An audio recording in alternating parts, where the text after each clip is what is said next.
Seigneur, nous te disons merci. Nous voulons simplement te dire merci. Merci pour ce matin. Merci pour la grâce que tu as permis que nous soyons dans ce lieu. Nous te donnons notre adoration. Nous te donnons nos reconnaissances. Sois élevé encore en ce lieu par la puissance au nom de Jésus.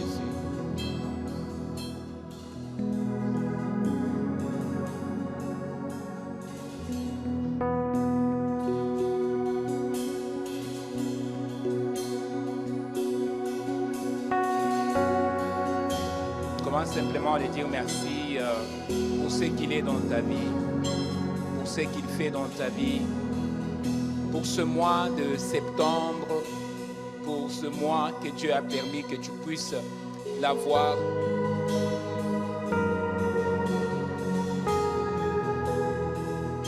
Seigneur, nous te disons merci. Nous te disons merci.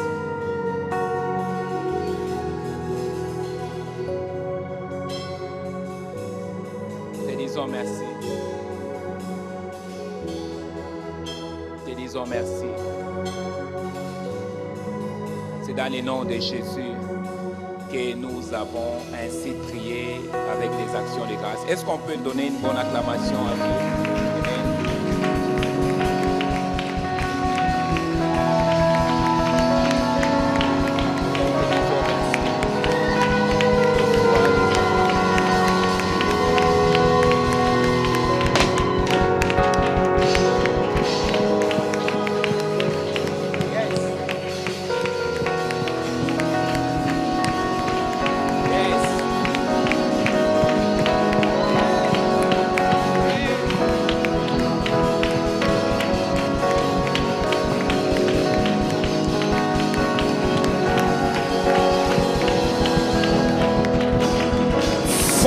De tu presencia, que le feu de sa présence remplit nos vies, remplit nos vies. Alléluia, alléluia. We give you praise, we give you praise, we give you praise, we give you praise.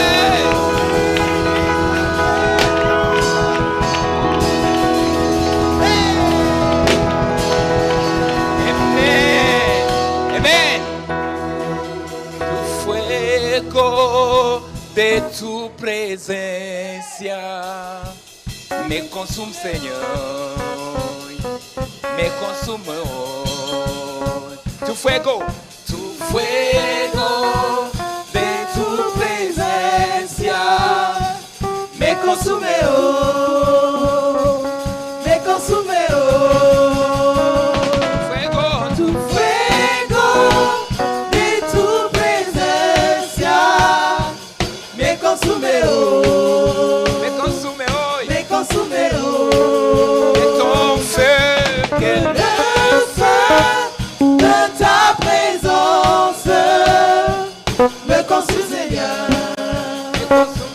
Me consume, Seigneur, que ton feu, que le feu de ta présence me consume, Seigneur, me consume, Seigneur, ton feu de ta présence me consume, Seigneur,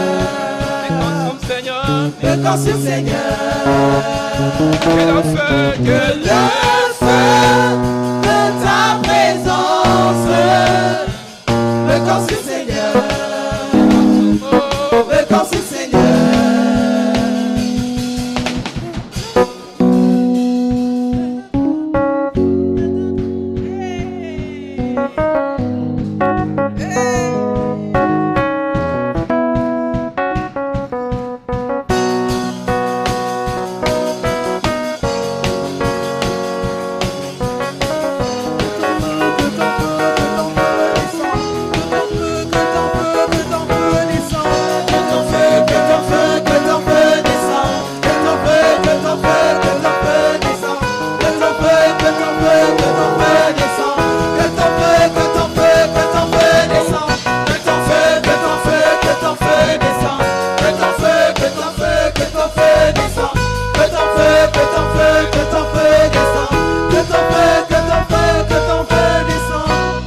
quelqu'un attend le feu de Dieu? Amen.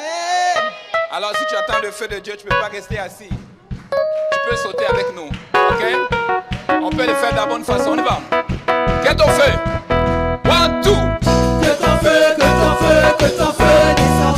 Que ton feu, que ton feu, que ton feu descend. Que ton feu, que ton feu, que ton feu descend. Que ton feu, que ton feu, que ton feu descend. Oui, que ton feu, que ton feu, que ton feu descend. Que ton feu, que ton feu, que ton feu descend. Que ton feu, que ton feu, que ton feu descend. Que ton feu, que ton feu, que ton feu descend. oui, que ton feu, que ton feu, que ton feu descend. Que ton feu, que ton feu, que ton feu descend. Que ton feu, que ton feu, que ton feu descend. Que ton feu, que ton feu, que ton feu descend. Ton feu, que ton feu, que ton feu, que ton feu descend. Que ton feu, que ton feu, que ton feu descend. Que ton feu, que ton feu, que ton feu descend. Que ton feu, que ton feu, que ton feu descend. Maintenant regarde ton voisin. You need to receive fire. You need to receive fire. Alléluia. The fuego de présence de Dios doit attraper quelqu'un. Donc tu regardes ton voisin ce matin. S'il y a quelque chose que nous avons déjà dit, que le mois de septembre ne doit pas toucher sa fin. Un témoignage doit s'attacher à ta vie. Amen. Maintenant tu vas regarder ton voisin. J'ai pris mon manteau de prophète. Donc tu regardes ton voisin. Pendant que tu dis que le feu tombe sur sa vie, ça veut dire que toutes les microbes, toutes les maladies, Alléluia. tous les problèmes, par le feu du Saint-Esprit, ça les consomme. Est-ce que tu peux diriger la main vers la personne? Même si elle ne veut pas, il y a des démons qui doivent partir pareil. Est-ce qu'on peut le faire encore? 1, 2, 3, go! Woo! Que ton feu, que ton feu, Que ton feu descend. que ton feu, Que ton feu, que ton feu descend. que ton feu, que ton feu, que ton feu, Descend. que ton feu, Que ton feu, que ton feu descend. oh oui, que ton feu, que ton feu, que ton feu, Descend. que ton feu, que ton feu, Que ton feu descend. que ton feu, que ton feu, Que ton feu descend. que ton feu, Que ton feu, que ton feu descend. on voit que ton feu, que ton feu, que ton feu descend, que ton feu, que ton feu, Que ton feu descend. que ton feu, Que ton feu, que ton feu descend. que ton feu, Que ton feu, que ton feu descend. alléluia, amen. Regarde ton voisin, dit c'est ça louer Dieu le matin. On voit que tu as transpiré. On se sent que tu es vraiment venu dans la présence de Dieu ce matin. Est-ce qu'on peut encourager les musiciens pour le travail qu'ils font? Merci. Amen.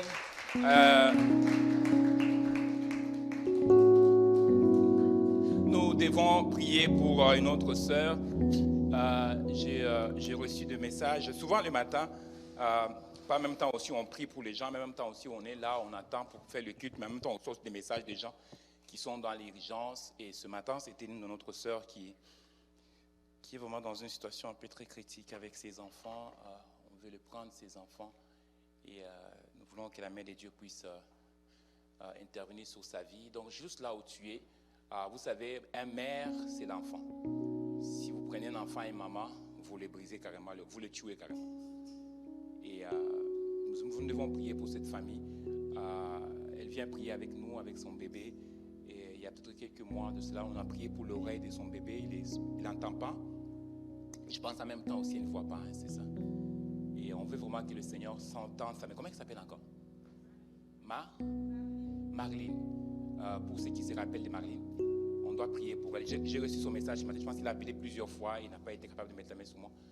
Mais quand je voulais rentrer ici, je pense que j'ai pris le temps de lire le message. J'avais des larmes dans mes yeux. Mais j'aimerais juste que nous prions pour elle, vraiment ce matin. C'est ça l'Église. Que nous prions vraiment que Dieu tend sa main vers elle et que les enfants qu'on est en train de préparer, parce qu'on veut enlever ses enfants. Et pas seulement une, mais on veut prendre tous ses enfants. Et, vous connaissez le système ici, hein, comment ça fonctionne, sans plus rentrer dans les détails. Mais nous devons quand même intervenir, prier pour que Dieu intervienne. C'est un maman formidable, il fait tout pour ses enfants. Et nous voulons vraiment que le Seigneur intervienne, qu'il mette sa main sur ses enfants. Est-ce qu'on peut prier? Est-ce qu'on peut prier? Juste prendre une minute. Prie pour Marlene. Prie pour elle. Demande la grâce de Dieu. Que la main de Dieu puisse intervenir. J'aimerais entendre une église qui prie. J'aimerais entendre une église des intercesseurs, des intercesseuses qui est en train d'élever la voix, qui dit, Seigneur, nous prions pour Marie, nous prions pour ses enfants. Nous prions que cet enlèvement des enfants qu'on veut faire, qu'on veut prendre ces enfants, on veut la priver de ces enfants. Seigneur, nous prions que tu interviennes. Seigneur, il n'y a pas une autre personne qui peut l'aider ou qui peut intervenir dans ce moment, mais il y a juste toi qui es capable d'intervenir dans des situations compliquées. Et Seigneur, nous croyons au nom précieux de Jésus que tu vas intervenir à travers la prière d'aujourd'hui. Et nous croyons aussi qu'un témoignage de gloire, un témoignage de puissance va réellement s'attacher à sa vie par la puissance et nom de Jésus. Seigneur, nous te disons merci. Père, merci pour ce que tu fais. Papa, nous savons que tu nous as toujours exaucés. Mais Seigneur, nous te bénissons parce que nous croyons au miracle et le miracle doit se produire. Le miracle doit se produire dans sa maison par la puissance et nom de Jésus. Seigneur, d'ici lundi, mardi, que nous puissions déjà entendre des bonnes nouvelles qui viennent de son côté, qui viennent de sa maison. Qu'on l'appelle et qu'on dit que non, nous te retournons les enfants. Seigneur, nous prions pour cela parce que nous croyons à un Dieu de miracles. Et c'est dans les noms précieux de Jésus que j'élève ma voix de cet autel et je prie. Exauce ta fille. Exauce ta fille. Exauce ta fille par la puissance au nom de Jésus. Père, nous présentons sa vie devant toi. Et nous croyons, Père, que tu interviennes. Que tu interviennes. Que tu interviennes. Tous les fausses témoignages qui ont été prônés sur son sujet, Papa, nous prions que tu interviennes. Tu interviennes au nom précieux de Jésus. Que nous avons ainsi prié avec action de grâce. Quelqu'un dise Amen. Amen. Amen. Soyez les bienvenus ce matin. On va prendre nos Bibles. J'aimerais juste que tu répètes après moi. Ça, c'est ma Bible. Je suis ce qui dit que je suis. Ma bouche le confesse. Et dans mon cœur, je le crois. Au nom de Jésus. Amen. Amen. Que Dieu vous bénisse beaucoup. Est-ce qu'on peut souhaiter les bienvenus? J'étais à la porte aujourd'hui, donc je faisais les protocoles ce matin. Être pasteur, ce n'est pas seulement prêcher, mais c'est d'être serviteur, c'est de servir. Il faut servir les autres. Amen. Regarde ton voisin, dit il faut servir les autres. Souvent, on dit quand on est pasteur, on est boss. Non, moi je ne me considère pas un boss, je me considère serviteur.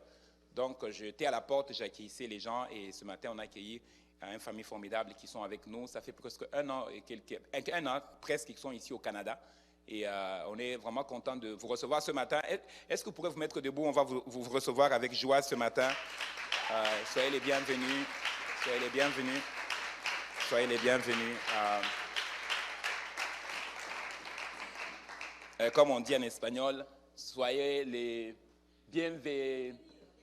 Exactly, donc comme ils ont dit. Bon, que le Seigneur vous bénisse beaucoup et après l'église, ne soyez pas vite à partir. Vous allez prendre un temps avec ma fille Patricia qui est là. Il va pouvoir vous prendre quelques informations et la chaise que vous êtes assis, c'est votre chaise. Est-ce qu'on peut les accueillir vraiment bien? C'est la première fois qu'ils viennent ici, accueillez-les bien. Une des choses qu'on dit qu'à NCD qu'on fait souvent, on dit que la chose qu'on fait très bien à cette église, c'est qu'on sait comment accueillir les gens. Vous êtes d'accord avec moi? Oh, vous êtes d'accord avec moi? Ok, et puis on a dit aussi que dans cette église, il y a des équipes. Vous vous souvenez qu'est-ce que j'ai dit la semaine passée? L'équipe B n'est pas venue ce matin. Vraiment, tous, ils ne sont pas là. Tous, en détail, ils ne sont pas là. Ça, c'est l'équipe C qui s'est présentée ce matin. Il y a aussi une de mes sœurs, ça faisait longtemps que je l'ai perdue de vue, c'est Lucie, je pense. Elle est avec nous ce matin, elle était à Toronto. Je pense que moi, je croyais qu'elle était à Toronto, mais c'était une surprise ce matin de la recevoir à NCD. Je vais juste te demander de se mettre debout. Et on est bénis de se revoir ce matin à notre église. Soyez les bienvenus chez nous. Et c'est une bénédiction d'avoir tout le monde. On est bénis d'avoir tout le monde. Bénis d'avoir les mamans de Stéphane qui est là avec nous ce matin. Amen. C'est toujours une bénédiction de te recevoir. Et c'est vraiment une bénédiction. Et je suis content aussi ce matin de recevoir ma fille. Ça faisait longtemps que je ne l'ai pas vue. Elle était partie à Miami, c'est ça? Oh, là, elle est de retour dans la maison. Est-ce qu'on peut accueillir Jolie Mise qui est avec nous ce matin? On est content de le revoir retourner à la maison. Alors, on va ouvrir nos Bibles dans le livre de 1 Jean.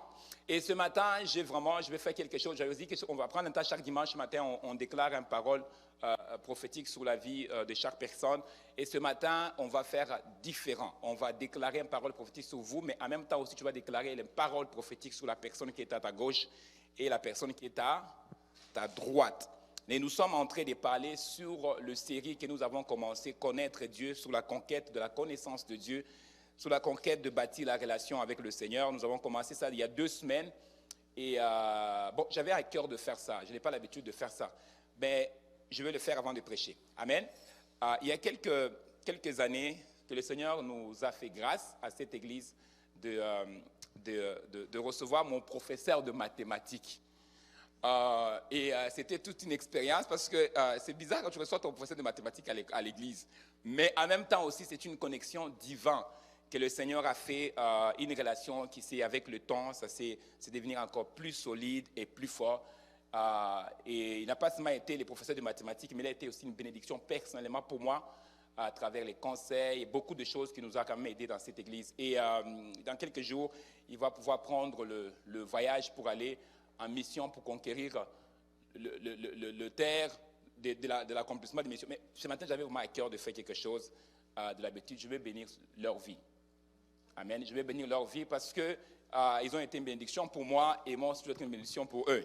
Et cela, je vais le faire ce matin au nom de NCD. Je vais demander à Manuel et Marie-Claude de venir ici en avant parce qu'on veut être aussi une bénédiction pour leur vie.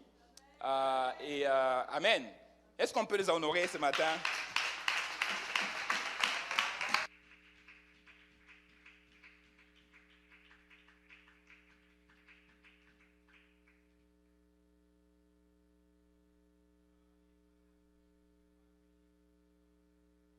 On bénit quelqu'un par la parole, mais c'est toujours bien quand on dit « je te bénis ». Je vous ai toujours dit ici à l'église, quand on dit à quelqu'un « j'ai une voiture » et puis tu me dis que Dieu te bénisse. Bon, ce n'est pas que Dieu te bénisse qui va payer mon carburant.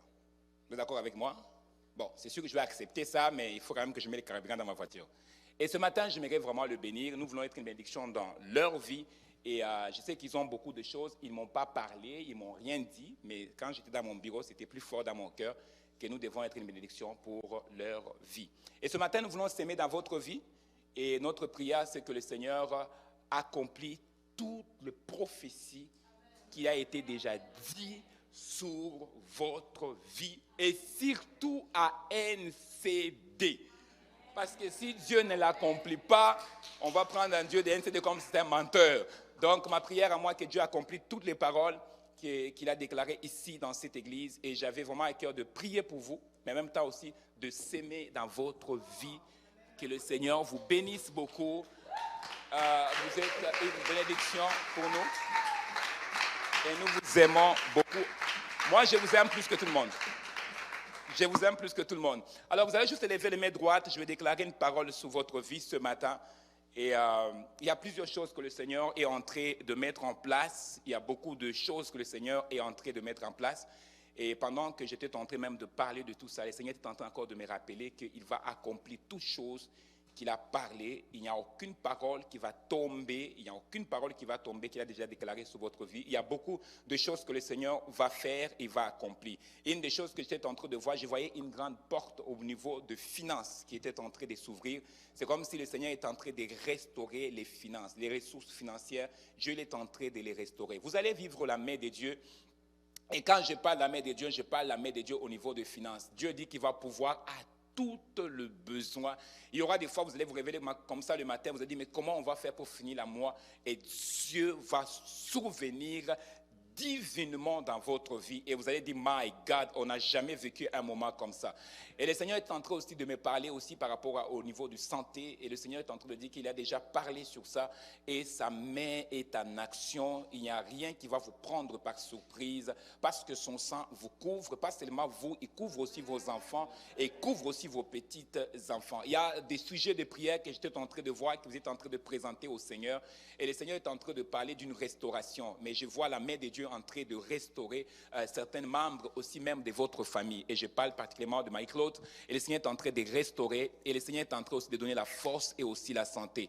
Et le Seigneur, je voyais la main de Dieu. Je voyais la main de Dieu. Sous la main de Dieu, tout ce que je voyais c'était marqué comme victoire. Je voyais le premier lettre, je voyais la lettre marqué victoire au complet. Et le Seigneur est en train de me parler aussi de qu'il est en train de vous accorder une victoire dans cette saison. Et surtout même dans ce mois de septembre, Dieu vous accorde la victoire. Et même, ça va même aller au niveau même de gens qui vont vous appeler pour confirmer simplement que non, nous voyons des choses en train de prendre place dans votre vie et dans les mois de septembre. Seigneur, je déclare sur Marie-Claude et je déclare sur Manuel, je prie simplement Dieu, il y a tellement de choses que tu as mis en eux, il y a des choses qui ont déversé sur nous. Et ce matin, nous voulons simplement le bénir. Nous voulons le bénir et nous voulons simplement qu'il a la pluie de arrière-saison qu'ils ont raté puisse tomber dans leur vie dans le nom puissant de Jésus. Seigneur, je lève ma voix et je dis que tout plan que l'ennemi a préparé simplement pour contredire l'accomplissement de ce que tu as planifié de faire, que ça soit aussi anéanti dans le nom puissant de Jésus. Et que ta protection soit continuellement sur leur vie à partir d'une minute, oh Dieu, qui vont quitter cet endroit, que ton ange marche avec eux et accomplit des miracles, accomplit de prodiges. Et partout qu'ils vont aller simplement, les gens entendront et disent que non, leur Dieu est puissant et il n'a jamais menti. C'est dans les noms précieux de Jésus que nous prions avec action de grâce. Amen. Amen. Que Dieu vous bénisse beaucoup. Que Dieu vous bénisse beaucoup.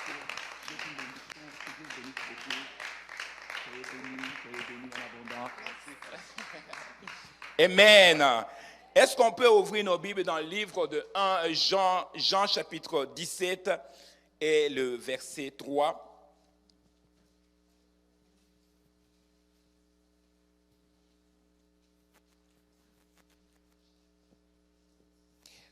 Vous allez m'aider, je suis en train de chercher une personne qui a le nom de Linda. Linda. Il y a quelqu'un qui est connecté à une personne qui s'appelle Linda.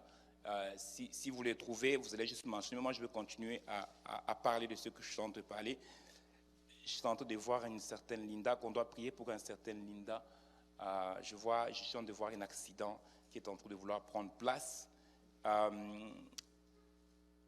Jean 17, verset 3, si vous êtes là, on va pouvoir se lever pour pouvoir lire la parole de Dieu.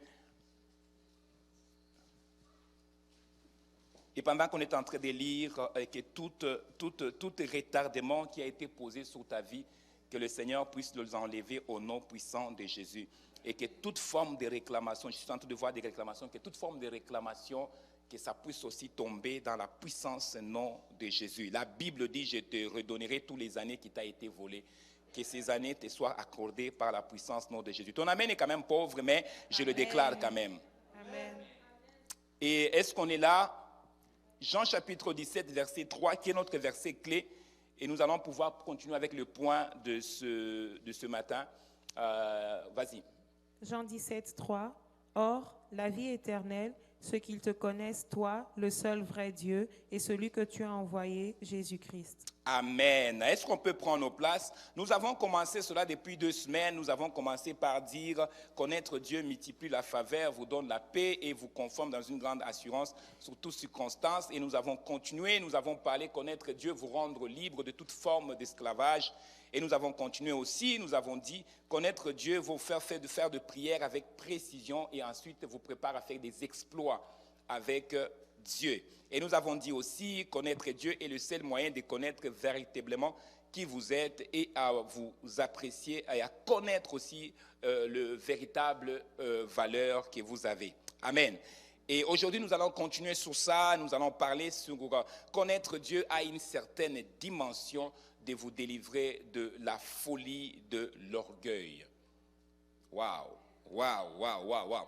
Amen. Proverbe chapitre 16, verset 18, on va lire cela. Je prie que le Seigneur te fasse grâce, que tu sois une femme et un homme humble. La Bible dit que l'humilité précède et l'orgueil la chute. Je prie que tu marches toujours dans l'humilité. Regarde ton voisin et dis que je prie que le Seigneur me rende toujours humble. Même si tout le monde a reçu leur bénédiction, reste seulement humble, ton tour va venir. Et quand ton tour va venir, les gens vont plus être surpris de ton tour parce que tu es resté humble. Les gens qui vivent, qui marchent dans l'humilité, souvent ils reçoivent beaucoup des insultes, ils reçoivent beaucoup de méprise. Mais j'aimerais te dire simplement, reste humble. Quand Dieu va commencer à t'élever, ça sera toute une autre chose. Reste humble dans ta façon de parler, reste humble dans ta façon de te comporter. Parce que la Bible dit, l'humilité précède la... Mais l'orgueil, ça, c'est la shit, c'est la shit. Si tu es orgueilleux, Dieu va te baisser. Si tu es orgueilleux, Dieu va faire quoi? Va te baisser. Proverbe chapitre 16, verset 18, qu'est-ce qu'il dit? L'arrogance précède la ruine et l'orgueil précède la chute. Waouh! Alors quand quelqu'un il marche dans l'orgueil, qu'est-ce qui va se passer? C'est que la Bible dit qu'il ne va pas aller loin, il va tomber. Mais celui qui marche dans l'humilité, Dieu va le lever au moment opportun. Dieu va l'élever, il va le placer sous la place qui le convient. Connaître Dieu, la connaissance de Dieu te permettre d'être délivré de la folie, de l'orgueil. Parce que quand tu connais Dieu, tu deviens humble. Quand tu connais Dieu, tu deviens humble. Tu vas commencer à te comporter, ou tu vas commencer même à te dire à toi-même que tout ce que je possède, c'est par la grâce de Dieu. Tout ce que je suis, c'est par la grâce de Dieu. Et une personne qui connaît le Seigneur, il ne marche jamais tête haute. Il sait que mes enfants, ce sont Dieu qui m'a donné. L'argent, c'est Dieu qui m'a donné. Toute la capacité intellectuelle que j'ai, c'est Dieu qui m'a donné. Et parce qu'il me l'a donné, je dois marcher humble. Parce que si je marche humble, il va encore me donner plus que ce que j'ai présentement. Ah, je suis venu ce matin avec les rages dans mon esprit pour dire à quelqu'un, sois humble. Sois humble et laisse que Dieu puisse t'élever. Sois humble, laisse que Dieu te place sous la position d'autorité. Sois humble pour que Dieu t'ouvre des portes qui vont surprendre ta vie. Sois humble. Marche humble. Habille-toi humblement. Quand on te regarde comme ça, on admire ton façon de t'habiller. On dit, waouh, il est simple, il est humble. Et on entend, et puis vous allez remarquer que la chose qui a fait même que le diable a été chité du trône, c'était l'orgueil. Et l'orgueil du diable, ça s'est trouvé comment? On l'a détecté dans sa voix. Si on te donne un micro pour chanter, c'est un privilège et c'est une grâce. Et si tu deviens un superstar, c'est une grâce. Parce que j'ai toujours dit que personne n'est né millionnaire, on devient. Personne n'est grand, on devient. Mais le processus de devenir là, Dieu nous demande que nous soyons humbles. Une des choses qui a fait que Dieu plus tard dira dans le livre des Psaumes, voici l'homme selon mon cœur, c'était l'attitude que David avait vis-à-vis à l'Éternel. Et pourquoi? Parce qu'il les connaissait. Quand on connaît Dieu, on a une dimension d'humilité que le monde ne peut pas comprendre. Parce qu'on connaît Dieu. Ce n'est pas le nombre des entreprises que tu as, ce n'est pas le nombre probablement des églises que tu as, mais Dieu nous appelle ce matin à le connaître parce que quand on le connaît, quand on a une relation intime avec lui, on devient humble. Quand on a une relation intime avec lui, Dieu nous délivre de la folie. L'orgueil, c'est une folie. Quand j'étais en train d'étudier ce message hier, après avoir sorti de la... Je suis resté une journée au complet dans la délivrance de vendredi. La prière de vendredi était tellement intense que j'ai dormi à 4 heures du matin. Waouh! J'étais dans mon bureau et je parlais en langue jusqu'à 4 heures du matin. C'est comme si dans mon esprit, quelque chose me disait toujours que Lazare, tu dois sortir du tombeau. Et quand je suis arrivé dans mon... Je n'arrivais pas à dormir. C'est comme je dis qu'il y a des choses qui sont encore mortes dans ma vie, mais que ça doit sortir de ce tombeau. Ça doit sortir. Alors toi, tu as mangé quelque chose vendredi. Non, tu as mangé quelque chose vendredi. Il y avait quelque chose dans cet endroit ici vendredi. Il y a des pierres qui ont bloqué la vie des gens. Il y a des gens qui ont tassé des pierres. Regarde ton voisin, dit que je ne sais pas pourquoi tu as manqué, mais toute pierre pareille qui était sur ta vie, même si tu n'étais pas là, nous les tassons au nom de Jésus. Les pierres qui te bloquent d'avancer, les pierres qui bloquent ton mariage, les pierres. On a dit que oh, tu ne peux pas affronter, mais je te déclare que le Dieu de NCD donne les bébés. Oh, tu n'as pas entendu. J'ai dit qu'on a dit que tu ne peux pas concevoir, mais on a dit que le Dieu de NCD donne des bébés. Amen. Eh bien oui, il donne des bébés. L'orgueil, c'est une folie. Et quand j'ai étudié ce passage hier, je me rends compte que quand on est tous nés de la ventre de papa et maman, nous, on est de la ventre de papa et maman avec l'orgueil. Et c'est pourquoi les proverbes nous disent plus tard, il dit qu'on doit taper l'enfant afin d'éloigner de la tête de l'enfant la folie.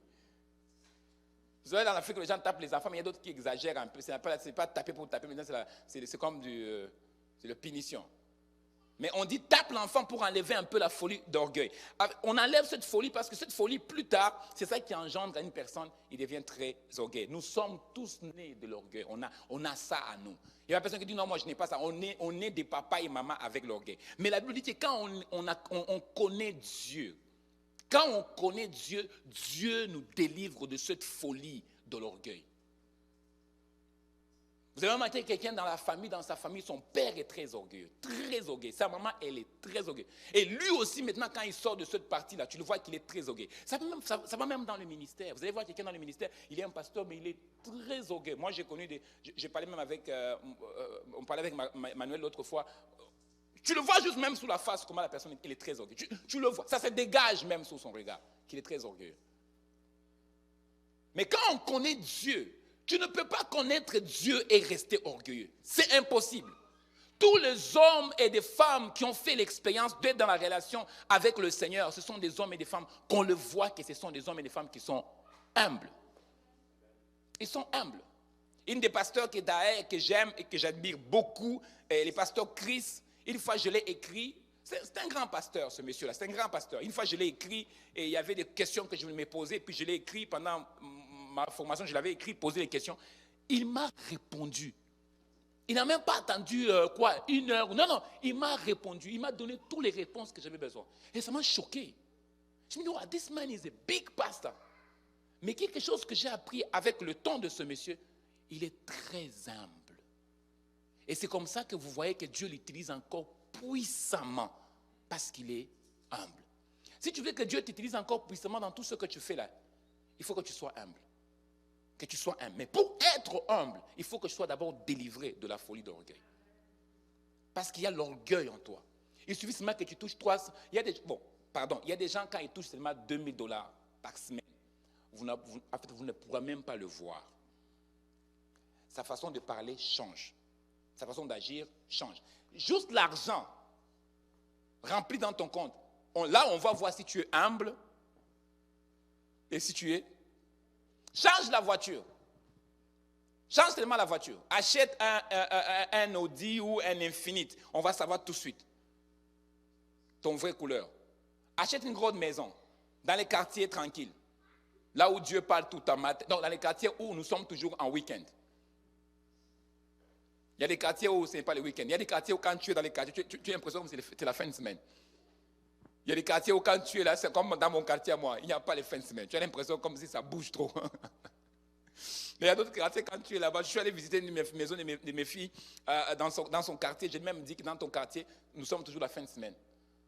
On ne voit pas personne dehors. On n'entend pas des bruits de voitures. Vont, pied, on n'entend rien. Tout ce qu'on entend, c'est des oiseaux qui sont en train de siffler dans les arbres. Ça, c'est les endroits qu'on appelle la fin de semaine. Quand tu es là, même quand tu pries, Dieu t'entend. Et puis tu entends la réponse de Dieu tout de suite. Il y a des places, quand tu pries, d'abord le bruit de ton voisin, il a allumé l'aspirateur, l'autre, je ne sais pas qu'est-ce qu'il fait. Juste ça là, pour entendre la voix de Dieu. La Bible dit que c'est dans la tranquillité, dans le silence. Là, tu ne vis pas mal la tranquillité, le silence. Mais il y a des places où c'est la tranquille. Quand on connaît Dieu, Dieu nous permet de pouvoir être délivrés de la folie de l'orgueil. Et quand on est humble, on vit encore Dieu dans une autre dimension. Quand on est humble, on expérimente encore sa bénédiction dans une autre dimension.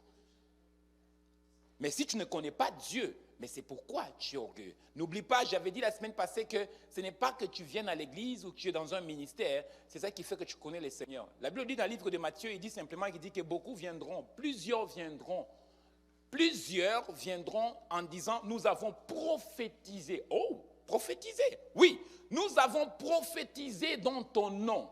Nous avons même chassé les démons dans ton nom. Et la Bible dit que Jésus va leur répondre, je ne vous connais pas. Parce que ce n'est pas seulement prophétiser qui fait que tu connais Dieu.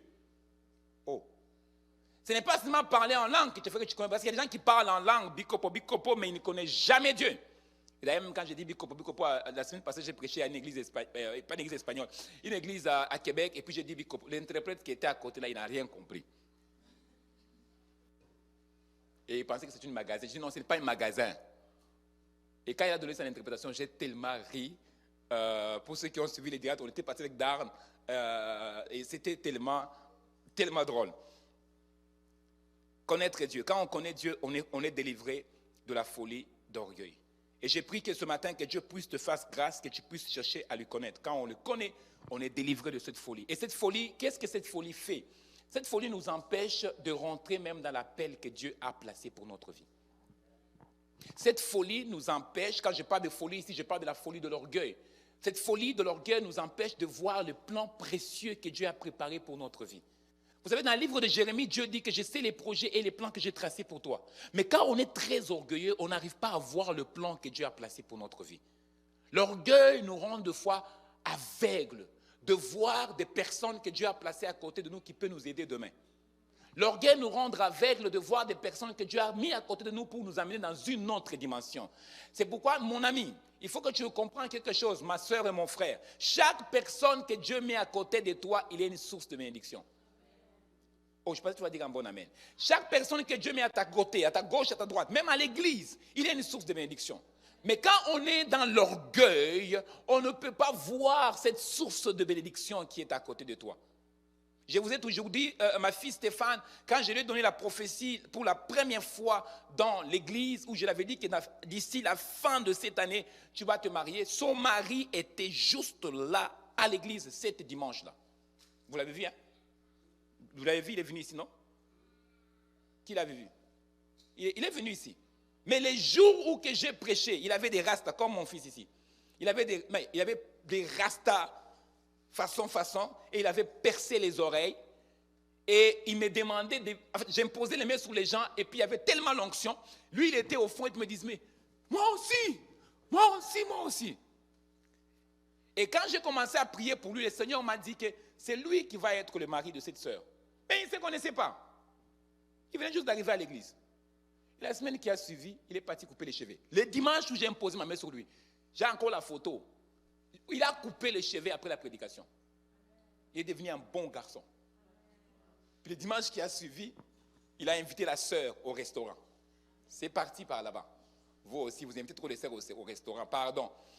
Et il a invité la sœur au restaurant et c'est de là-bas que l'histoire a commencé. Et comme je l'avais dit, hein, avant la fin de l'année, tu vas te marier. Effectivement, avant la fin de l'année, je suis allé bénir leur mariage. Donc les gens que Dieu met à côté de toi, quand on est orgueilleux là, on ne voit pas la bénédiction que Dieu a mis à côté de toi. Sois humble, parce que quand tu es humble, tu es capable de te positionner sur les endroits lesquels Dieu a déjà préparé en avance pour toi. Est-ce que vous voyez un peu? On dit que David était l'homme selon le cœur de Dieu, mais pourtant dans la vie de David, regardez, examinez la vie de David. Vous allez voir que David a fait tellement de choses terribles. Mais David, ce n'est pas les choses terribles qu'il a posées ou qu'il a fait. Mais c'est la manière laquelle David se présentait devant le Seigneur. Parce que David il savait que tout ce que je possède, le trône et l'argent, le bien, l'intelligence, l'influence, c'est Dieu qui me l'a donné. Donc il y a juste une personne à qui je ne peux pas monter ma voix ou monter ma tête en sachant que tout ce que je possède, ce n'est pas de ma force, c'est Dieu qui me l'a mis dans cette position. Et cet esprit d'orgueil n'a pas eu l'emprise sur David parce que David connaissait Dieu. Le fait qu'il connaissait Dieu, Dieu l'avait déjà délivré de la folie d'orgueil. C'est pourquoi on n'a pas trouvé chez David l'orgueil qui ferait que s'il a fait un péché, Dieu pourrait le chasser. Mais Dieu a trouvé en David une cœur qui sait comment s'humilier devant le Seigneur. Regardez d'abord une des actes que David a fait. J'avais dit tout à l'heure que l'orgueil fait quoi? T'aveugle. Tu ne vois pas les bénédictions que Dieu a préparées pour ta vie. David, il s'est présenté devant l'arche de l'Éternel et la Bible dit que David a commencé à danser. Et pendant qu'il était en train de danser, je ne sais pas comment il a dansé, mais la Bible précise, il a dit seulement que David a dansé. Il a tellement dansé que sa femme, qui était en train de le regarder en haut de la palace, il dit, on n'a jamais vu un roi danser comme ça devant son peuple. Je ne sais pas comment David a dansé. Je ne sais pas, est-ce qu'il sautait? Comment il dansait? Comment il a dansé pour scandaliser sa femme qui était en haut? Mais la Bible dit que David s'en foutait que sa femme soit scandalisée. Parce que David savait à qui il est en train d'offrir cette danse. Est-ce que vous comprenez un peu? Il savait à qui il est en train d'offrir cette danse. Il savait que les couronnes que j'ai sur ma tête, tout ce que tu vis là, pour qu'on dise le roi là, il y a un grand roi qui me l'a donné. Donc lui, il mérite mes danses, mes acclamations, même si j'écris, même si je tourne à terre, les gens vont dire que tu es fou, mais ce n'est pas grave. Lui qui me rend intelligent, lui qui me rend sage, il faut que je m'humilie devant lui, parce que c'est lui qui me donne tout ce que mes mains touchent et tout ce que mes mains font. Et cette dimension-là a fait que David était capable de danser pour le Seigneur. Et Dieu aimait ça. Dieu aimait ça. Moi, ça me fait rire souvent quand on vient à l'église dimanche matin. On voit aux gens qui disent que je connais le Seigneur. Et on dit qu'il faut adorer le Seigneur. En fait, les gens ont tendance à regarder la personne qui est à ta gauche, la personne qui est à ta droite. Qu'est-ce qu'il va dire? Et il va parler de moi que je me suis trop ingénieux à l'église. Et il se prend trop spirituel plus que tout le monde. Non, écoute, ce n'est pas question qu'il est plus spirituel que... Non, je connais Dieu. Quand je me mets à genoux pour l'adorer, je ne l'adore pas parce que tu l'as dit. Non, je l'adore parce que j'ai une relation intime avec lui. I don't care your opinion. Je m'en fous de ton opinion. Moi, je connais Dieu et il m'a demandé si tu rentres dans ma maison, rentre dans ma maison avec de cantiques. Rentre dans ma maison avec de cris de joie. Adore-moi parce que je suis ton Dieu. Et si tu arrives dans cette dimension, ma soeur et mon frère, l'orgueil n'aura pas sa place. Si tu arrives dans cette dimension-là, l'orgueil ne peut pas t'influencer. Et je te le dis même dans ton mariage, Dieu ne veut pas te permettre que tu te maries avec un homme qui est orgueilleux ou une femme qui est orgueilleuse. Imagine toi, tu te maries avec un homme qui est orgueilleux. Tu vas produire des enfants qui sont comment? Terrible. Mais j'ai pris que ça ne sera pas ta portion. Que tu sois humble. Et que tes enfants, quand on regarde tes enfants, on a l'impression, on se demande, mais est-ce que c'est l'enfant de telle personne? Mais oui. Waouh! Il ne ressemble même pas à tout. Pourquoi? Parce qu'il est humble. Maintenant, regarde les exploits que cet enfant fait. Regarde les exploits que cet enfant fait. Alors, quand on est dans l'orgueil, l'orgueil nous rend aveugles. L'orgueil nous empêche de rentrer dans notre lieu de bénédiction. L'orgueil nous empêche de rentrer dans notre lieu de bénédiction. L'orgueil nous empêche de ne pas entendre la voix de Dieu clairement. Qu'est-ce que Dieu a dit pour ma maison? L'orgueil nous empêche d'entendre la voix de Dieu. Parce qu'une personne qui est orgueilleuse là, il n'a pas besoin d'entendre la direction de Dieu. Lui croit connaître tout. Il sait où il va, il sait qu'est-ce qu'il doit faire. Il n'a pas besoin de la direction de Dieu. Vous allez remarquer les gens qui te diront par exemple que je n'ai pas besoin de Dieu dans ma vie. Je suis déjà comblé. Tu as besoin de Dieu, mon ami. Tu es rien. Tu as besoin de Dieu. Arrête-toi, tu as besoin de Dieu. Ce n'est pas une 2 Mercedes, 3 maisons, 4 maisons qui fera que tu n'as pas besoin de Dieu. Tu as besoin de Dieu parce qu'il y a une personne qui tient ton souffle de vie. S'il décide de mettre pause à ça, mon ami, tu ne peux même pas te lever pour rentrer dans ta voiture. C'est là que tu te rends compte que tout est vanité. Mais l'orgueil va t'empêcher de ne pas faire quoi? De ne pas entendre la voix de Dieu. L'orgueil va t'empêcher de ne pas entendre la voix de Dieu. Tes oreilles vont être bouchées quand il s'agit d'entendre la voix de Dieu. Mais quand on est humble, on est sensible à la voix de Dieu. Regardez les gens qui sont humbles. On le dira par exemple, tu as fait quelque chose qui est mal. Une personne qui est humble n'hésite pas à demander pardon. Parce qu'il cherche toutes les occasions pour arracher la bénédiction de Dieu dans sa vie. Mais un orgueil va dire, demandez qui? Pardon. Oh, il va jouer avec moi. Il va jouer avec moi. Moi, aller m'humilier devant lui. Il va jouer avec moi. Mais une personne qui est humble va se baisser, va aller. Parce qu'il sait que c'est dans l'humilité qu'il y a la bénédiction. Vous savez, même dans les couples, quand tu sais que ça chauffe trop, on va casser tout. Il faut être capable d'être humble pour régler et pour amener la paix. Pour dire, tu sais quoi, j'accepte toutes les fautes. Mais pour que la paix règne. Maintenant, quand vous êtes dans un couple, mari orgueilleux, femme orgueilleuse, vous allez voir comment ça va chauffer. Ça va chauffer. Ça peut même durer une semaine. Là, on va appeler oncle X, oncle Y, pour venir, surtout nos familles africaines, vraiment, il y a des histoires. On appelle l'oncle à côté, l'oncle à côté. Maintenant, vous vivez dans la même maison. L'autre dans l'autre chambre, toi, tu dors dans le salon. Ou bien le contraire, toi, tu es dans la chambre, l'autre dort dans la voiture. Maintenant, quand vous vous croisez, vous faites comme ça. Ah, mais le problème est juste là. Une de vous doit s'humilier, et puis qu'il la paix. La paix règne. Là, vous allez voir maintenant que le frère devient cuisinier. Là, il va avec sa limite pour préparer sa nourriture. L'autre, quand il voit qu'il ne peut pas, il ne va pas sortir. Il reste dans sa chambre. Et ça va durer comme ça une semaine. Mais pourtant, si vous êtes humble, donc non, l'humilité doit apporter la bénédiction à notre maison. Donc, non, je m'humilie. S'il y a un problème qui est arrivé, que la paix règne. Il y a des gens qui rient, qui se rappellent comment ça chauffe des fois. On cherche toujours à voir moi j'ai plus raison que toi, j'ai plus raison. Ce n'est pas question que j'ai raison, par exemple. Prends toutes les raisons possibles. Moi, je veux juste que nous soyons en paix et que la bénédiction de Dieu fait quoi? Coule sur notre vie. Et une maison qui est dans l'orgueil, c'est une maison qui ne vit pas la bénédiction de Dieu. Parce que la maison de l'orgueil, il y a toujours la guerre, chaque jour. Parce que personne ne veut accepter les erreurs. Il veut dire, oh non, ce n'est pas moi. Humilie-toi simplement. C'est tout. Que la paix règne. Et c'est ça que Dieu nous demande. C'est cette attitude aussi que Dieu nous demande. Mais vous savez, la plupart des chrétiens ne peuvent pas le produire parce que la plupart ne connaissent pas Dieu. La plupart n'ont pas une relation avec le Seigneur. Donc, le fait de s'humilier là, il faut que tu connais Dieu. Pour aller t'humilier devant quelqu'un pour dire, je te demande pardon. Et tu dois connaître Dieu. Si tu ne le connais pas, Dieu, tu ne vas pas jamais t'humilier devant quelqu'un. Tu vas toujours te donner raison. Tu as toujours raison. J'ai toujours dit aux gens, je suis pasteur par la grâce de Dieu. Je suis pasteur par là. Je vois, j'entends par la grâce de Dieu. Je ne suis pas mieux que toi, mais c'est par la grâce de Dieu. Un bon matin, Dieu peut se lever et dire, Simon, je récupère mon onction, je récupère mes affaires, je ne deviens rien. Alors pourquoi je vais m'orgueiller? Parce que celui qui me les donne là, il est au ciel et puis il me surveille. Et tout ce qu'il attend de moi, il veut juste que je sois quoi? Humble dans tout ce que je fais.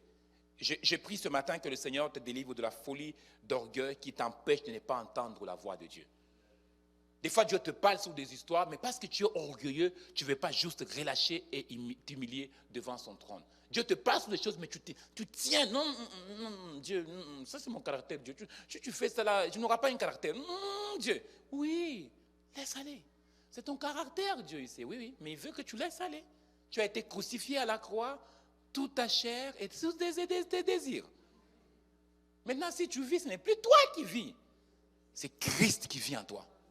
Bon, il y a la différence. Est-ce qu'on t'a cloué à la croix ou on t'a attaché à la croix?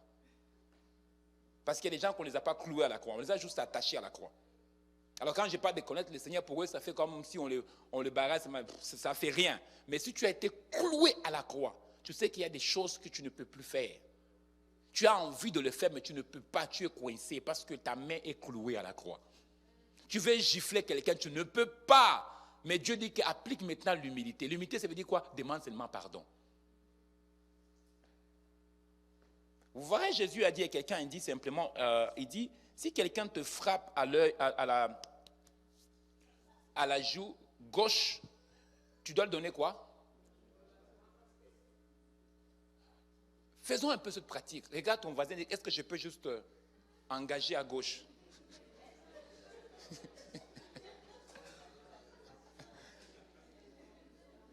En fait, ce que Jésus était en train de dire simplement, il était en train de dire simplement, si quelqu'un te fait mal, tu ne dois pas le retourner le mal. Est-ce que vous comprenez un peu? Si quelqu'un te fait mal, tu ne peux pas le retourner le mal. Et il ne veut pas que tu le retournes le même mal qu'il t'a fait. Il ne veut pas que tu réagis de la même façon qu'elle ou lui réagit à ton regard. En fait, la vie chrétienne, c'est comme ça. Si quelqu'un te fait du mal, toi, tu dois retourner le bien à la place. Il t'a insulté, toi, tu retournes, je te bénis. Il te bloque la porte, mais toi, tu l'ouvres la porte. Il ne veut pas t'inviter, toi, tu l'invites en première. Il ne veut pas que tu viennes autour de lui, mais toi, tu t'arranges en sorte que tu sois toujours autour de lui. Tu ne retournes pas le mal par le mal. Quand on connaît Dieu, Dieu nous délivre de l'orgueil. L'orgueil fait beaucoup de gaffes dans notre vie. Et la troisième gaffe que l'orgueil fait, l'orgueil nous freine. L'orgueil nous freine. L'orgueil empêche ta vision, l'orgueil empêche d'entendre Dieu et l'orgueil te freine. Tu ne peux pas avancer si tu es orgueilleux. Vous savez, vous vous rappelez l'histoire de Balak avec l'âne? Balak était en train de frapper l'âne parce qu'il voulait que l'âne avance. Mais Balak, ce qu'il ne savait pas, c'est que l'âne ne pourra pas avancer. Devant lui, il y avait une épée qui était juste piquée dans ses yeux. Mais comme Barak ne voyait pas, orgueilleux qu'il était, il voulait absolument aller apporter le message, s'appresser. Il a dit, ah non, non, avance. Il frappe l'âne. Je pense que l'âne, à un moment donné, l'âne a décidé de parler. Hein. Il a dit, mais tu ne peux pas me taper comme ça. Il y a une épée qui est pointée devant moi. Tu veux quoi? Tu veux ma mort? L'orgueil va t'empêcher de ne pas avancer. Dieu a dit ceci, je sais les projets et les plans que j'ai tracés pour toi. Et c'est quoi le plan de Dieu? Le bonheur. Qui ne veut pas le bonheur ici? Le bonheur. Le premier plan que Dieu a déjà écrit pour ta vie, c'est le bonheur. Que tu te maries bien, que tu puisses avoir des bons enfants, que tu puisses avoir un bon travail, que tu finisses tes études, que tu accomplis tes projets, le bonheur. C'est la première chose que Dieu déclare à Jérémie. Je sais les plans que j'ai tracés. La première qui présente, c'est le bonheur. Je déclare que le Seigneur te donne tout le bonheur que tu as raté au nom de Jésus. Tu dois vivre le bonheur. Tu dois vivre le bonheur. Tu dois vivre le bonheur dans tout ce que tu fais. Ce n'est pas moi qui l'a dit. C'est Dieu qui a promis que le plan que j'ai tracé pour toi, c'est le plan de bonheur. Et il a ajouté, non de malheur. Dieu n'a jamais souhaité que tu vis dans le malheur. Jamais. Jamais Dieu a souhaité ça. L'orgueil te freine. L'orgueil te freine pendant que les gens avancent, toi tu ne vas pas avancer. Vous allez voir quelqu'un qui est dans le ministère, qui est très orgueilleux, il ne va jamais loin. Il ne va jamais loin. Quelqu'un qui veut servir le Seigneur, qui est très orgueilleux, il ne va jamais loin. Il va rester à la même position. Et les autres personnes vont venir, vont le dépasser. Regarde les orgueilleux. Vous allez on le voit. Il est à l'église, il est toujours comme ça.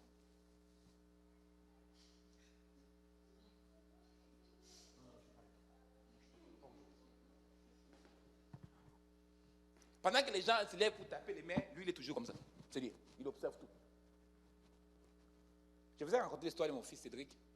Cédric Jolicoeur, le grand Cédric Jolicoeur. Cédric Jolicoeur est venu ici à l'église, on était de l'autre côté. La première dimanche qu'il est venu à l'église, il est venu à prier avec nous. Cédric qui ne connaît pas les choses de l'esprit. Cédric qui ne connaît pas les choses de parler en langue, ou, il ne connaît pas ça là. Alors quand il est venu, il était assis juste à la porte d'entrée. Et il était en train d'observer tout ce qui s'est passé à l'église. Le pire, c'est que dans l'église, l'autre côté, on avait un tapis rouge. Ok? Alors quand quelqu'un vient à l'église pour la première fois, la première chose que je trouvais bizarre un peu, le tapis rouge qui était là. Je disais, mais ça, cette histoire doit être un secte d'ici. Hein? Donc il s'est posé plein de questions. L'une des questions qu'il s'est posée, mais ces gens ici sont fous, quoi. Parce que les gens priaient en langue, ça criait, ils trouvaient ça bizarre. Il y a des gens qui tombaient, puis ça faisait, bon, toutes sortes de choses. Le premier dimanche, il est venu ici assis à la porte. Il a trouvé ça vraiment bizarre. Mais il y a une chose qui lui a triqué. Il a dit, je vais revenir encore une autre dimanche. Alors, deuxième dimanche encore, Cédric revient, il s'assoit encore à la même place. Quand on disait, levez-vous, chantez, il ne se levait pas. Louez le Seigneur, il ne se levait pas. Il restait assis tout le long de son culte. Il m'a dit plus tard, il dit, papa, j'ai observé tout ce que vous faisiez. Je me disais, vous allez faire une cérémonie avec du sang à la fin. Mais à un moment donné, la troisième dimanche que Cédric est venu à l'église, la troisième, je me souviendrai très bien, on préparait la convention des sentinelles. Il est assis encore à la même place. Et cette fois-ci, on faisait les soirées, c'était une soirée, je crois, une soirée prophétique. Et l'Esprit du Seigneur lui a saisi là où il était. Ce n'est pas moi qui ai prié pour lui. Je n'ai pas déclaré sur lui. Juste l'atmosphère de l'endroit, l'Esprit lui a saisi là où il était. Il s'est mis tout seul debout. Tout seul. Et tout seul, il a appris à élever les mains. Tout seul. Il a commencé à pleurer. Quelque chose se passait cette journée-là. Et aujourd'hui, c'est-à-dire qu'il est une grande évangéliste. il se promène à Québec, il évangélise, il prie pour les malades, il fait un grand travail à Québec. Et écoute-moi très bien, quand on est humble, on avance. Quand on est humble, on va de gloire en gloire et de victoire en victoire. Je suis venu ce matin dire à NCD que Dieu veut que tu sois une femme et un homme humble, pour que tu puisses aller conquérir les choses, les terres que Dieu a déjà préparées pour toi en avance. Il y a des bonnes choses que Dieu a préparées pour toi, mais l'orgueil t'empêche d'aller les conquérir. Mais je prie que Dieu te fasse grâce, que tu sois délivré de l'orgueil, afin d'aller conquérir les nations, des pays, des endroits que Dieu attend. Il a déjà préparé cet endroit pour toi, mais il faut juste que tu puisses aller les conquérir au nom de Jésus. Mais les gens qui vont le conquérir, c'est les hommes et les femmes qui sont humbles. Qui sont humbles du cœur, mais ce qui s'est produit à leur cœur, ça se manifeste à l'extérieur. Vous vous rappelez, quand on était à l'église catholique, parce que ça fait longtemps que je ne suis pas parti, quand on était à l'église catholique, on nous disait toujours pauvre de quoi? Pauvre du cœur, hein? Pauvre du cœur. On dit il faut que vous soyez des pauvres du cœur. En fait, ça veut dire simplement, il faut que vous soyez des assoiffés. Que vous soyez assoiffés dans votre cœur, que vous voulez plus de Dieu dans votre cœur, pauvre de l'esprit. Mais ce matin, Dieu veut que tu puisses le connaître, que tu puisses bâtir une relation avec lui, parce que quand on le connaît, le Seigneur, la connaissance de Dieu nous délivre de la folie. Et dans notre maison, si on connaît Dieu dans notre maison, ça nous délivre de toute forme de folie qui peut pouvoir engendrer dans notre maison, même à travers nos enfants. Parce que nous connaissons le Seigneur, la connaissance de Dieu va nous délivrer de cette folie. J'avais promis à l'église de ne jamais dépasser l'heure. Est-ce qu'on peut se mettre debout ce matin?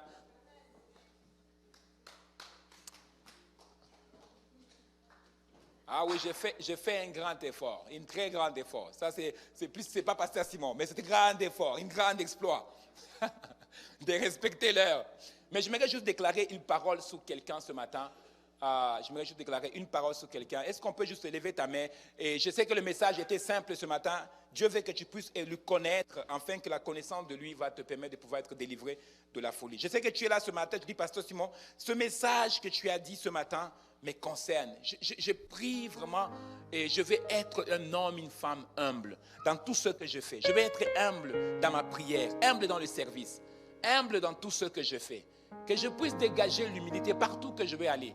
Afin que là où l'orgueil m'a empêché de voir, là où l'orgueil m'a empêché d'entendre, là où l'orgueil m'a empêché d'avancer, je vais être humble pour pouvoir avancer avec Dieu.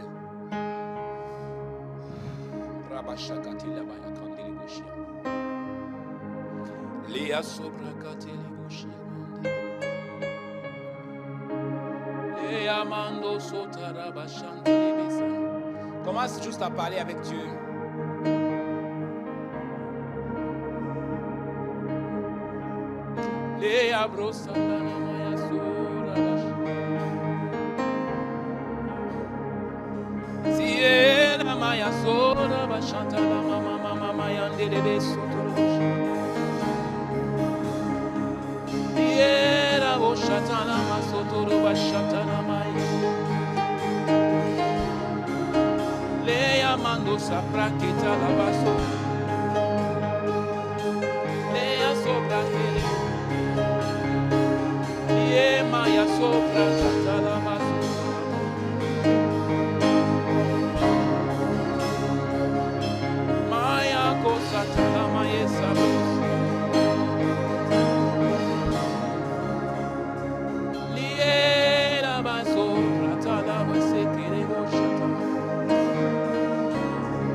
Il te reste 1 minute, parle avec Dieu simplement.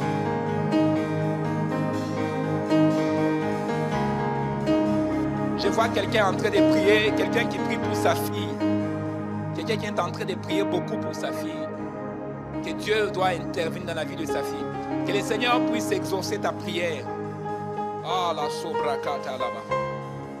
Tu pries beaucoup pour ta fille. Que Dieu intervienne. Liebo shatana masota la Mandelebo satana mama mama. Leabro shatana ko satana maso. Anda la bocha. Je vois aussi une femme qui prie pour sa famille, qui prie pour tes enfants, tu pries pour tes enfants, ton mari, tu pries pour ta maison. Que le Seigneur puisse exaucer cette prière qui deviennent aussi des amoureux de Dieu, parce que ta prière, c'est simplement qu'ils deviennent des amoureux de Dieu.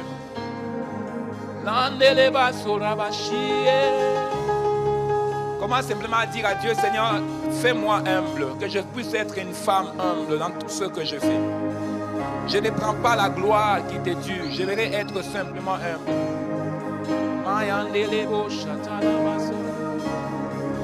Il nous reste 3 secondes.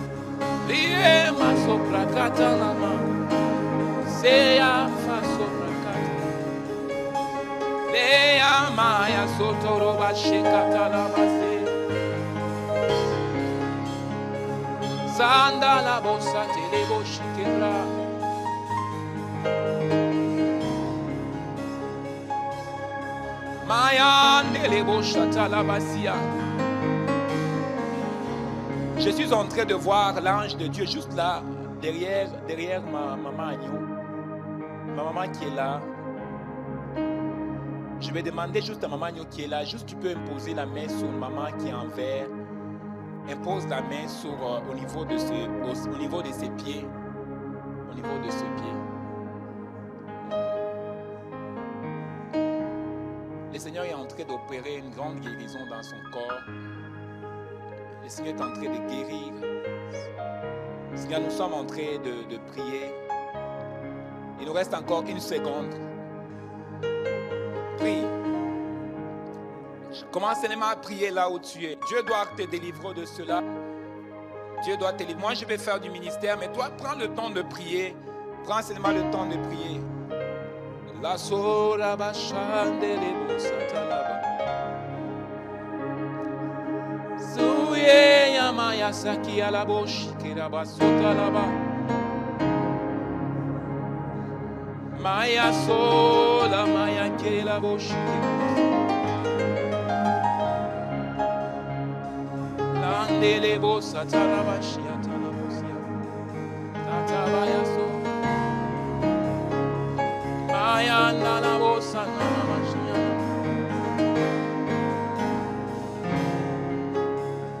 C'est Amanda la bo.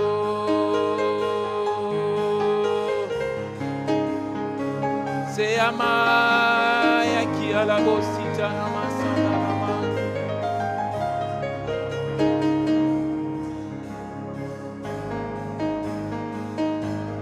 Maintenant que Dieu commence à te remplir de sa joie. Tu as prié de l'orgueil, maintenant dis Seigneur, remplis ma vie de ta joie. Remplis ma vie de ta joie. C'est la même joie que Jésus est en train de prier pour la maman de Stéphane. Maman de Stéphane, là où il est. I will ask my daughter, maman, je peux aller encore là-bas, là où est maman de Stéphane. La maman de Stéphane qui est juste là. Que le Seigneur puisse déverser. Je suis en train de voir la joie de Dieu en train de tomber sur ta maison. Je vois le Seigneur en train d'exaucer la prière. Il est en train d'exaucer la prière. Il y a une forte joie dans ta maison. Dieu m'a dit simplement de te dire, fais-lui simplement confiance. Il est en train d'agir dans ta maison. Il est en train d'agir dans ta maison. L'ennemi a voulu amener la maladie. J'étais en train de te voir. Pendant que je parlais, je voyais Marabashi ke faya brosa talabaya. Kusamaya ki abrashi ke brando sobrai. Kandelo sabraki talabashi. Je voyais qu'on m'a présenté devant moi. J'ai vu un rapport qui est présenté devant moi. Et on a dit que tu as un problème avec le sang. Et je ne comprenais pas. Et le Seigneur m'a dit de prier que la joie dans ta vie. Et pendant que tu es en train de parler la joie. Et j'ai vu une ordonnance devant moi. On parle qu'il y a un problème avec le sang. Mais le Seigneur est en train de me dire que tout ce que l'ennemi a préparé pour te prendre en surprise, ça vient juste d'être annulé aujourd'hui au nom de Jésus. Ça vient juste d'être annulé aujourd'hui au nom de Jésus.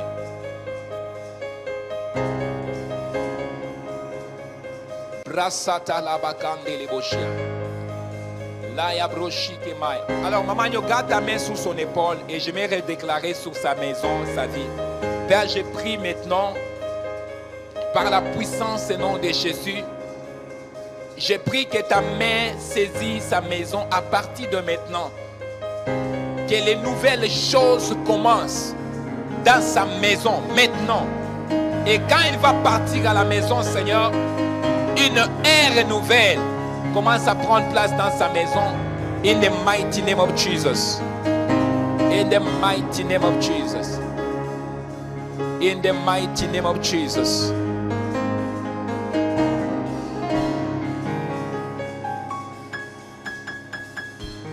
Yes. Thank you, Jesus.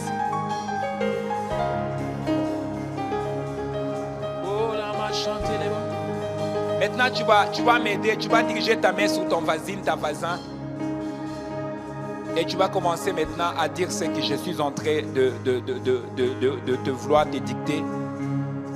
Tu vas dire à ta voisin que je prophétise sur ta vie.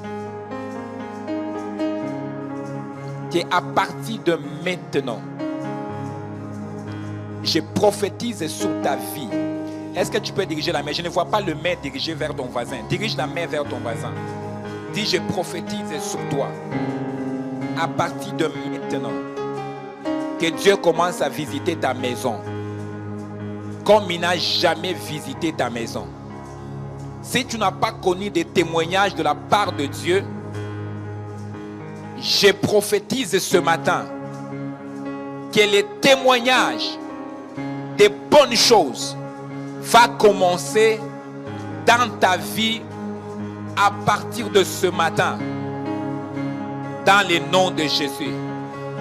Dans le nom de Jésus. Alors si tu le reçois, est-ce que tu peux donner une bonne acclamation à Dieu?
Je même chanter.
Nos cultes sans avoir donné l'occasion à une personne de se réconcilier avec le Père, une occasion de revenir à la maison. Alors de là où que tu es, si tu sens dans ton cœur que tu n'as jamais donné ta vie au Seigneur, l'occasion est là.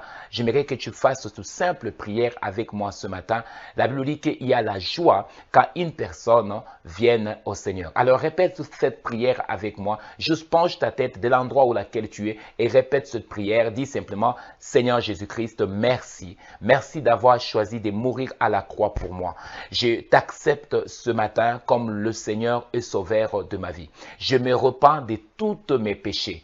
Conduis-moi dans le chemin de la vérité, car tu es la vérité. C'est dans les noms puissants de Jésus que j'ai ainsi prié. Amen. La Bible dit qu'il y a la joie au ciel quand une personne s'est convertie. Alors, de l'endroit là où tu es, je t'inviterai à pouvoir nous écrire, à nous appeler. Il y a une équipe qui prendra le temps de faire les suivis avec toi. Que le Seigneur Dieu te bénisse beaucoup. Sois béni.